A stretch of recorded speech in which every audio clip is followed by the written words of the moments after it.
guys, we have to talk. We have to talk about it, man. Tottenham Hotspur. They went to the Etihad and won again. Wow.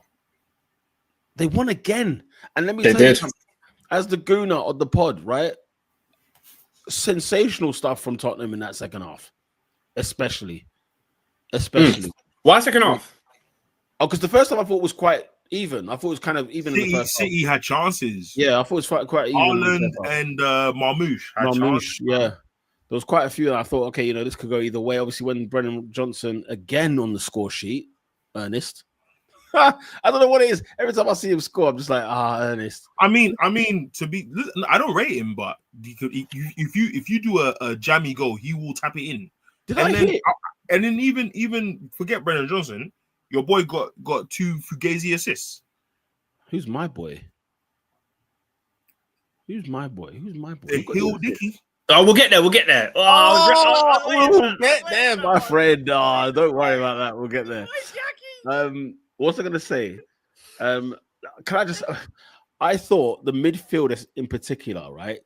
Pape Sarr has been brilliant in the last few games I've watched, because obviously they played us in the friendly in Hong Kong, wherever, and he scored that banger. He was brilliant. No, he was brilliant in the game anyway. He was really good against Burnley, but then you give or take. And then I saw him against Man City, and I was like, because I was trying to understand where in the midfield he plays, because I wasn't quite sure. Like with Bentancur in there, as well as Palhinha. I mean, what they are doing with Palhinha? Like, how have they got Palhinha? Why has nobody else gone in for this guy? Palhinha because I know how the brief would have gone. He's too old. Unbelievable. That's exactly what they would have said. Good. He's very fantastic good. DM. And the thing that I saw that was so stark, and I'm sure Pep Guardiola was like, what is going on here? Was the press. Like, and the thing is, I thought this at the time, I was like, I'm going to mention this on the pod. I'm going to sound stupid. But when I don't know what it is. If you're wearing a black kit, does it look more prevalent than it does if you were just in another generic kit? Because I just kept seeing like black dots everywhere. Like they were everywhere. They were hunting down the entire midfield. They were hunting down the centre backs.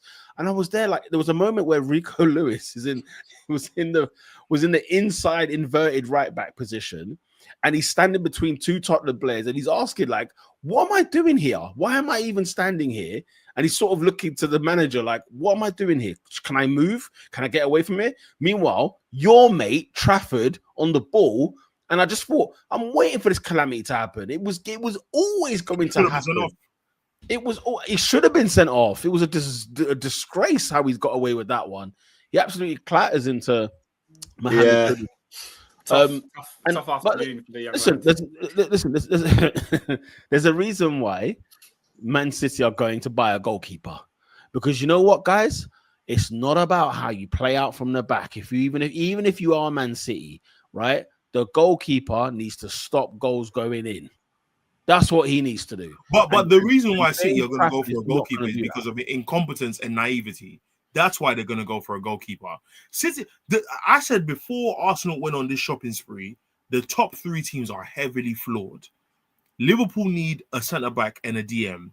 City need a right-back and at least a competent centre-back. Do you know what I mean? Because everyone in their back 4 is a good possession player. They're tidy. That's why Rico Lewis can look good, but he's not actually a great defender. and then you look at Arsenal, and now they're shoring up their whatever. But City's issues are there for Stevie Wonder to see. They need a revamp. They really need a revamp. And Pep is faffing about. I'm not gonna lie. You can't go into this summer and just sign midfielders. You can't. You cannot do that. You can't. No. I mean, how they'll turn it around, we'll see. We'll have to wait and see how they're not winning the league. But I'll tell you what, though, this defeat has come early for them. If you're going to have a defeat, it's got to come now. And I think Guardiola is going to definitely get cooking in at least over the international break and have a look at all of this and say, do you know what? Let's arrest. Oscar, I don't know why you're doing that. You don't think? Because you love to believe in like this. Oh, there's a time to lose is now. I remember this when Arsenal lost early last season, and you were like, "Oh, it doesn't matter because of when it is." And I'm like, "Well, if you're challenging for the league, then the points are the points. At the end of the day, you don't want to lose. I hear that. I'm not saying you want to lose, but if you're going to choose between beginning, middle, and end, you're going to choose the beginning. That's just self-explanatory. Because my point is, you got time to because you got time to recover from the mistakes. You got time to build on that. You got time to learn and grow from it. Not, you know what I mean? Like AD's comment here, right?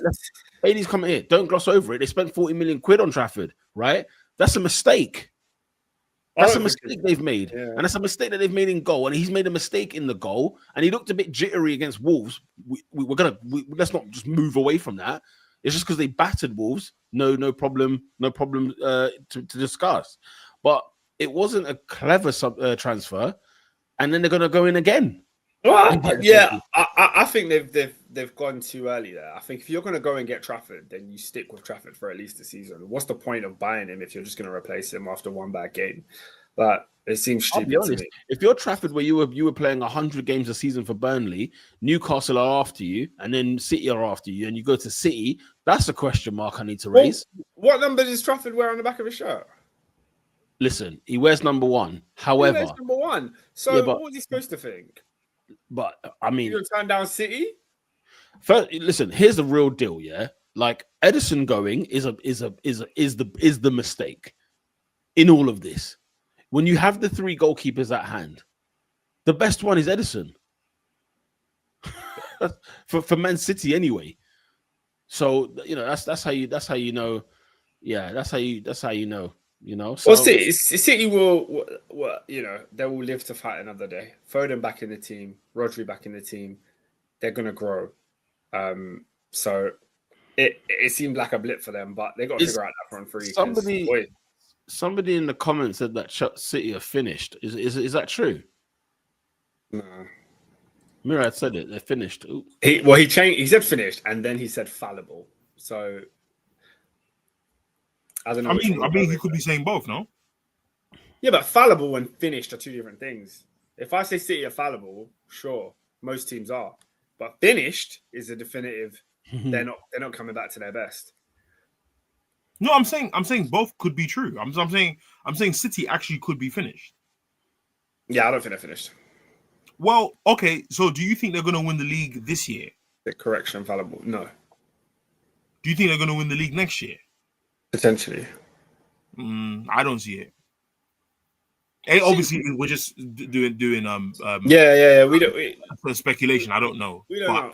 I think that there are obvious mistakes you make when Liverpool have the summer they have, and Arsenal continue to have the summer they're having, and you're just there. You won the league 4 years in a row. You signed Aït-Nouri. You signed 2 midfielders, and you signed Trafford, and only now you think you need a new goalkeeper. I don't know if you lot are seeing what I'm seeing. Yeah. No, totally. This is not. They've this isn't how you start a season that Liverpool blitz the league that you claimed is yours. So yeah. Brad said they have problems and then problems. Pep is done with the. I concede, by the way. That I don't think anything's gonna happen to them with these charges. You've conceded, yeah, because we had the conversation in the group chat in 2023. It's about to be September. I told you, nothing's happening. I said this from the beginning. You're right, David. I concede. Yeah. And you know the reason why? There's politics behind this. One's come from number 10, bro. And I said it. I've invested all this money up here. And I said it at the time, this H2C, whatever nonsense, wasn't working. They're not going to find them. A couple... 10, bro. Anyway, go on. No, a couple comments from Adrian came in earlier about Man City. He said, when are we going to have an honest convo about Zero from Holes? Google it. What's good about him? What set up this does he make it into? What? Zero, if you've seen the movie Holes, you'll know that Zero is a character with an afro that looks a lot like Rico Lewis. So shout out Holes, man. That's a great film. Shia LaBeouf. Great movie there. So he's basically questioning Rico Lewis' position in the team and why. And then his next comment is about one Ryan Cherky. Quality is insane, but I am onto him. Liverpool signed Vert, and now all of a sudden he's in the Yamal conversation and technically better than Mbappe. Damn right, I've got an agenda. I think a Turkey agenda. I don't know what that has to do with Vert. Do you know what? You know what though? That starting 11 isn't spoken about probably enough because he went with Shirky, he went with Bob, he went with Lewis. Obviously, because I saw Rodri, I saw Foden, and who's the other one on the bench? Bernardo Silva on the bench. And I thought, that's odd. I thought that was odd. And then I see why I thought it was odd, because they were getting... That midfield got worked. They got worked.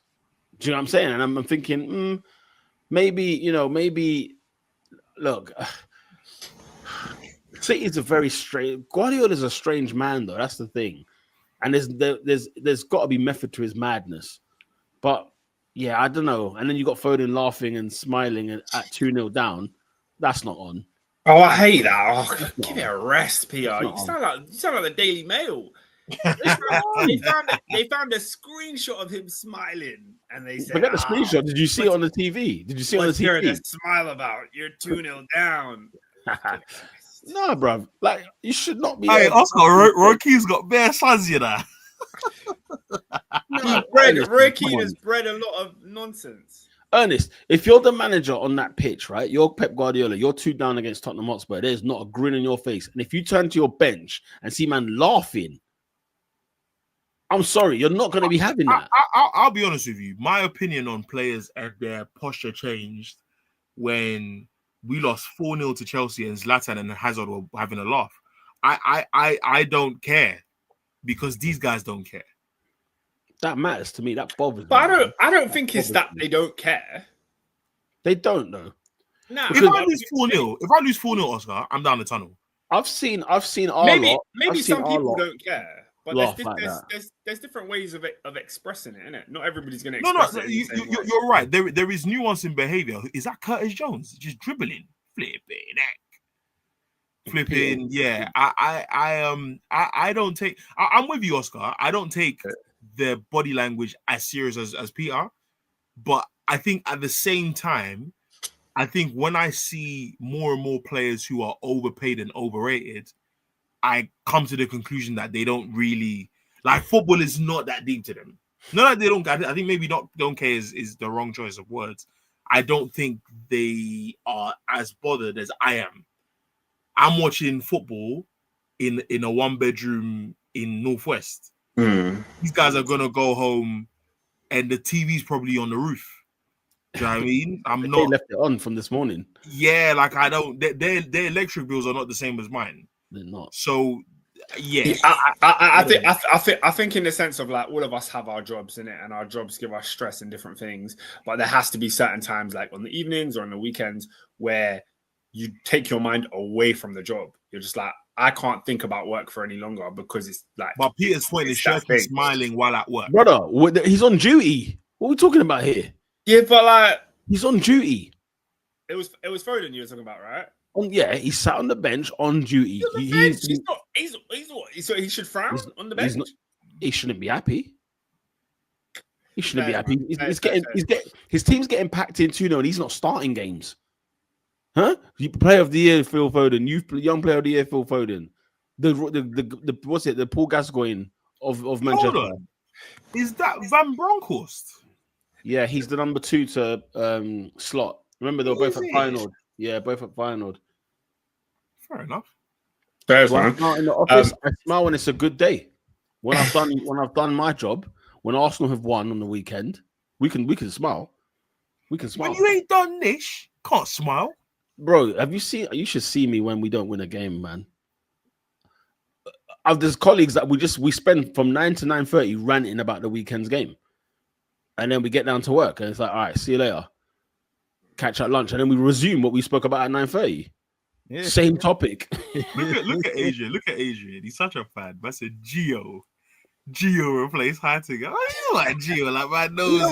Like listen, remember that respect our double winner, yeah? Remember Gio's got the titles with us. Remember that, yeah? Don't forget, bro. You know what I'm saying? Peter, it's your job. It's a job. What's it called? When did Gio win the double with Arsenal? 02. Yeah, that was your last double as well, wasn't it? I don't know why Slot has taken this long to make this change. Oscar. Yeah, I'm not gonna lie to you. I'm with David. I'm struggling with Verts. Like I'm struggling. Like he can play football, but is he not? Is it a good one? I don't know where football's gone yet. There's my pet peeve. You know, like when you're on a counter and the midfielder doesn't release. Yeah, I'm not the ball there with him yet. You know, Peter. You know, like Ozil and Cazorla just knew where to. I don't even need. Yeah, that's a very good comparison. I miss that telepathic football where you just everyone had like Chelsea. Yeah. I miss that kind of football. Tahar was saying something about I told you about Thomas Frank. What did I say about Thomas Frank? Nah, Pete, you weren't feeling Thomas Frank still. I wasn't feeling Thomas Frank. No, I think the Tottenham thing clouded your overall assessment. Don't worry, just wait. Yeah. No, don't worry. Whoa. It's game week 2. Last time I checked, it wasn't Postecoglou top of the league in his first 3 games. Hey, look, I want the record to show that this is Tahar's comment, not mine. Yeah. No. I'm not bringing anything to you. Always remember what I'm talking about when I'm talking about certain man. Listen, they've had Jose Mourinho, they've had Antonio Conte, they've had Pochettino, they got Thomas Frank in there. Just give it a minute. The inevitable will happen. This is the thing I love about football, because you know, a season in football is so long that this Manchester City defeat to Tottenham is going to feel like eons, because they mentioned it in the game on Saturday, and it was like, you know, after last season's 4-0 win at the Etihad, and I was there like, Tottenham won 4-0 at the Etihad last season. Does anyone remember this game? Well, I don't even remember that, mate. I don't remember it at all. Do you know what I'm saying? And it might have been, I don't know if it's the year when Tottenham had that kid that looked like vomit. It was a vile kid, but I think it might have been the year before that when they drew 3-3, I think, at the Etihad. So, you know, like, guys, Thomas Frank is not the issue.